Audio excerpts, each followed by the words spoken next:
But as we open up the topic of charitable giving, what I'd like to give you is some kind of in-depth examples of ways that you can align your charitable giving with your tax strategy and your investment strategy in a way that it benefits all areas. And we're going to start with bunching charitable contributions. Let's go back to last week's episode where we talked about how you can benefit from a tax deductible donation in the first place.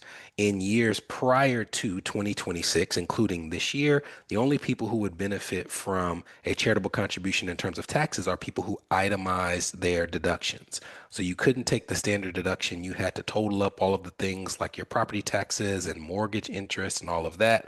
And one of the things that you could total up were charitable contributions. Moving forward, 2026 and beyond, there's multiple ways, regardless of how you file, that you could potentially benefit. If you do itemize your deductions, there's a new threshold that you have to surpass in order to take the deduction. It's 0.5% of your adjusted gross income. So somebody who has $100,000 adjusted gross income in the past, if they made $1,000 contribution, they'd be able to deduct the entire $1,000. Moving forward, there's a $500 threshold they would need to surpass. So if they donated that same amount, they would only be able to deduct half of the contribution.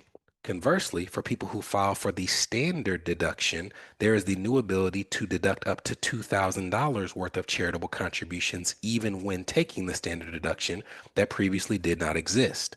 So let's look at an example of how bunching contributions for either camp could work to your benefit. Let's say we have someone who is going to itemize their deductions and they need to now pass that 0.5% threshold.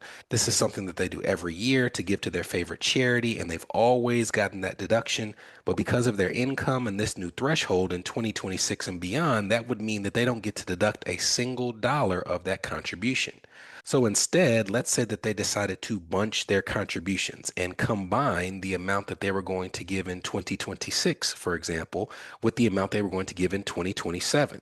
The way this would work is instead of in December 2026 giving their $500 as they usually do, maybe they contact the charity to say, I'm going to give this in January of 2027. Now they're able in the same year to give their typical $500 donation at the end of the year. But because they gave $500 at the beginning of the year as well, they have now cleared that threshold in a way that they wouldn't have prior. And they're now able to use that deduction because of the bunching strategy. Now, that's talking about 2026 when you're trying to clear the threshold, but there are people who are doing bunching in 2025 when there is no threshold that exists. For example, if you're that person who is going to give $500 in 2025 and 2026, maybe you consider giving $1,000 in 2025 when you can take the full deduction for the $1,000, knowing that there's going to be a new threshold in 2026 that will impact your deduction.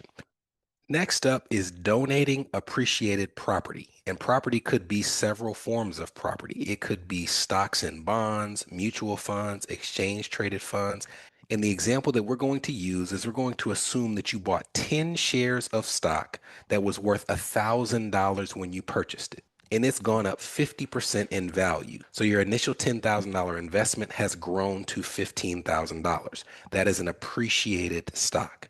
Now, when it comes to selling property for a gain, you need to be aware as a high income earner what taxes you may be subject to upon that sale.